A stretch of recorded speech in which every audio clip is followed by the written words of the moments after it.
Danny Segura for MMAJunkie.com. I'm here with the legend, Frank Mir, former UFC heavyweight champion.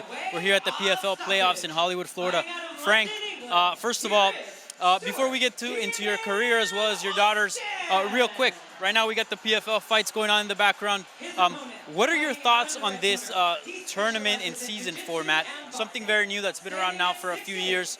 How beneficial do you think it is to the MMA community to have options for fighters? I think it's huge. I think it's a much more legitimate way sometimes to establish who the champs are. Right now the current system, that we get from boxing where, a governing body, say the UFC in particular or Bellator, they decide who their number one contender is, who gets to fight the champion. And I think that's rubbing the fans the wrong way in a lot of ways. I think this idea here is like, well, hey, look, tournament style. We put the eight best at the beginning of the season, and they work their way through with different submissions count a certain way, and it builds up throughout the season. Which I think tournaments are always phenomenal with sporting events in general. I mean, who doesn't love the playoffs? Whether you're a basketball fan, a football fan, or baseball, whatnot. And so I think it brings the best of the team world sports with also too then a more accountability for who's the better fighter.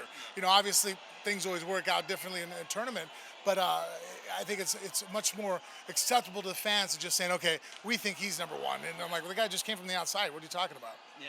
No, certainly a much more different format. No politics as well, right? Because that's also part of the game. Yeah, it takes that out. Makes it to where obviously, now it's more dependent upon the fighters to figure out who's going to be the champ. And obviously as a promotion, you have less influence. But I think overall the fans are the winners. Yeah, certainly, no doubt. And give us an update on your career, man. Last time we saw you was back in April. You're fighting in boxing. You were in the ring. Steve Cunningham. You took a loss, but it was a pretty good performance. I think you showed that MMA guys got hands too and can step in the boxing ring. Where are you at now? Are you looking to compete, get back in the ring or the cage? What's the update on your career? Well, all the above. Look, I'm getting older, so the amount of times I'm going to be able to compete are farther and fewer between. Obviously, I'm a much bigger, a proponent of syndicate now. Yeah. Also took on a coaching role there.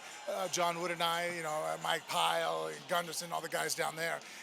So trying to, Shapiro's, be involved in that aspect also. But still, as fights come along, obviously, look, at 42, can I fight 4 or 5 times a year? Probably not fight healthy and not be able to, get up out of bed in the morning. But I can still fight once or twice a year and looking to do so. And then in between, work on my commentary career. I love commentating. I still feel one of the better in the world at it. And then on top of that, lastly and probably, most importantly, my daughter now is a professional fighter.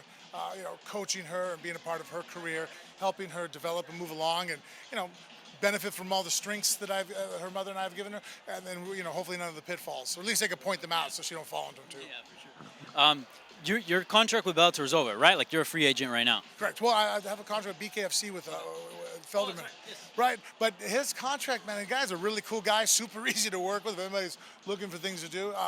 Obviously I'm not going to go do a bare knuckle fight anywhere else until he gets one settled. But as far as MMA and kickboxing, boxing, I was under contract for the boxing match and obviously had full blessings. My daughter and I talk about doing an MMA fight on the same card together. Something obviously too that has already been given blessings of, so I have that to fall back on or to also take advantage of, but at the same time I'm not beholden. Yeah, that's awesome. That's great to hear that you have options, right? That you can fight outside of BKFC if needed. And let me ask you about Bella. She's been killing it. 2-0, great start to her career. She's fought in Mexico, both of her fights. How old was she? Could she not fight in the U.S.? Is that why? Yeah, we were having a little bit of issues with her not being 18, doing a professional MMA fight. And, and look, Malky and I sat down, and it was more on him than me, saying, look, her first fight's going to be this girl. You're going to fight the same quality of females and amateurs as a pro. Might as well start fighting as a pro.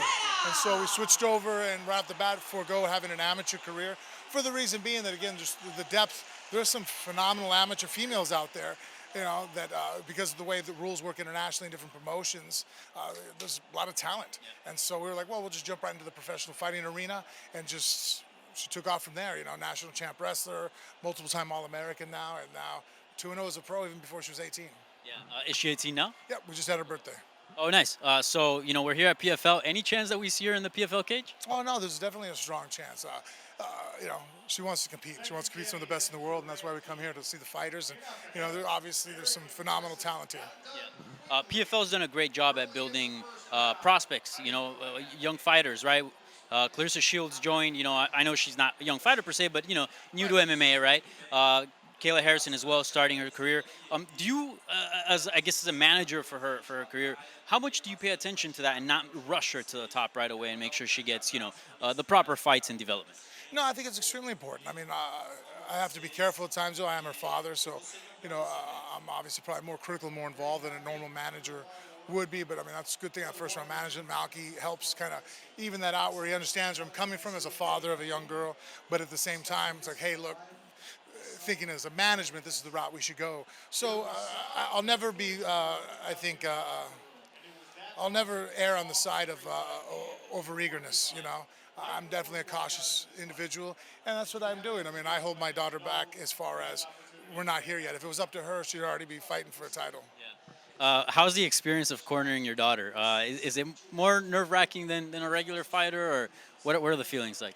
You know what's funny? I thought it was going to be really hard, but anytime you're fighting, and I think most people that are athletes that compete, warriors, you understand there's a switch you flip.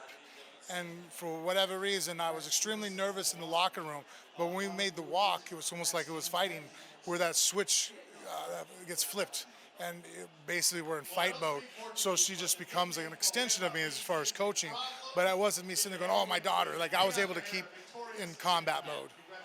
Yeah, and I mean, you've been around the fight game for a long time. You've seen prospects, you've seen the veterans. Your daughter, her potential, UFC champion we're talking about here. Yeah, I think obviously I'm not going to say anything that people would not expect coming from me as a father, but in about 3 years, like, everybody's going to know who she is. All right, and last thing, you mentioned real quick your commentary. I think your WC days commentating were some of the best. I think you have, one of the best voices, one of the best commentaries in mixed martial arts. What are you doing with that? Sort of, what's next as far as the commentating? I want to commentate more. I mean, right now I work for XFN. Yeah. I do commentary for Dale Cook. We're on the UFC Fight Pass. That's every other month, but I'd like to do more. That's another reason we're coming out here to the PFL. Second only probably to the UFC as far as amount of attention and notoriety, and the venues of the ESPN2 and Global in Brazil. You name it, all the different organizations or networks and broadcasts that they're on. So I'd like the opportunity to go out there and commentate and show that when it comes to commentating, I'm the best in the world. Yeah. No doubt. Looking forward to what's next for your MMA career, as well as your bare knuckle boxing career, and also your commentating career. You're truly one of the best commentators out there. I think one of the most underrated as well. Wish to see you more in more commentating roles. Appreciate the time, Frank, and best of luck in your career as well as your daughters. Thank you.